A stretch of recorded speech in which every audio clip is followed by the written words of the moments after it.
Hi everyone, in this video we will cover Sita, a poem by Toru Dutt.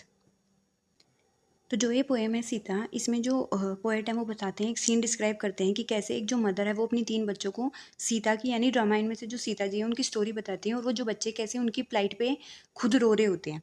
3 happy children in a darkened room, what do they gaze on with wide open eyes. तो यहाँ पे बताया गया कि 3 बच्चे हैं, 3 kids sit in a darkened room और वो अपनी वाइड आइज से क्या देख रहे हैं।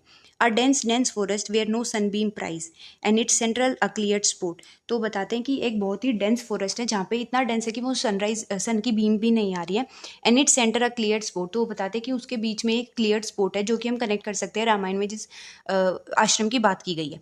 There bloom gangetic flowers on creepers that embrace tall trees there in a quiet lucid lake. The white swans glide there, veering from the brake.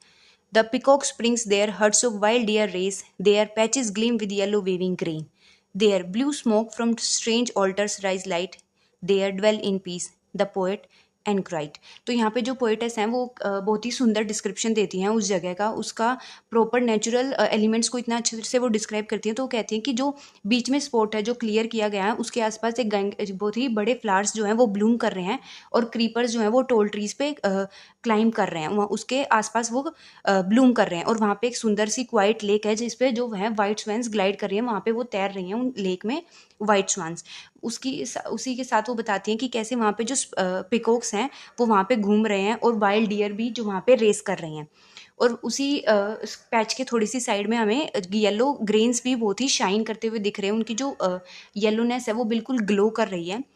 और वहाँ पे जो ऑल्टर्स है वहाँ पे जो स्मोक है वो भी हमें दिख रही है और वहाँ पे बहुत ज़्यादा पीस है।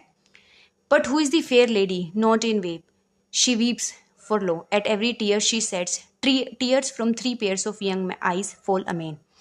तो जो वो बताती हैं कि जो वो की वो जहाँ पे वो लेडी बैठी हैं वो कौन है, तो वो हमें पता चलता है कि वो सीता हैं, सीता जी हैं। और जो उनकी जो स्टोरी वो जो बच्चे सुन रहे हैं, वो जो सीता जी हैं वो अपने दुख में इतना वीप कर रहे हैं, वो रो रही हैं। तो उनके दुख को देख के जो 3 बच्चे जो स्टोरी सुन रहे हैं उनकी आंखों से भी आंसू बह रहे हैं, वो भी उस दुख को उस दुख को महसूस कर पा रहे हैं। एंड बोर्ड इन सोरो आर 3 यंग हेड्स। तो वो बता रहे हैं कि जो उनकी स्टोरी सुन के उनको इतना दुख हो रहा है बच्चों को, तो वो भी रो रहे हैं, उनको भी इतना दुख महसूस हो रहा है। It is an old story and the lay which has evoked sad सीता from the past is by a mother song. तो वो बताती हैं कि जो उन 3 बच्चों को जो स्टोरी सुना रही है वो उनकी मदर है और ये बहुत ही पास्ट की स्टोरी है, यानी बहुत पुरानी स्टोरी है। और जो बच्चों को जो मदर स्टोरी सुना रही है उसकी वजह से जो इमोशन सीता जी में इवोक हो रहे हैं, उनकी जो इमोशंस के बारे में बताया जा रहा है, सेम इमोशंस बच्चों में भी इवोक हो रहे हैं, वो भी रो रहे हैं। This hushed at last and melts the picture from their sight away, yet shall they dream of it until the day। तो बता रहे हैं कि वो जो स्टोरी पूरी हो जाएगी लेकिन वो बच्चे उस इमोशंस को भूल नहीं पाएंगे, वो उसी का ड्रीम करेंगे जो उस स्टोरी को सुन रहे हैं और उस चीज़ को इमेजिन कर रहे हैं, यानी सीता जी की स्टोरी को सुन के वो जो इमेजिन कर रहे हैं वो उसी का ड्रीम करेंगे रात को।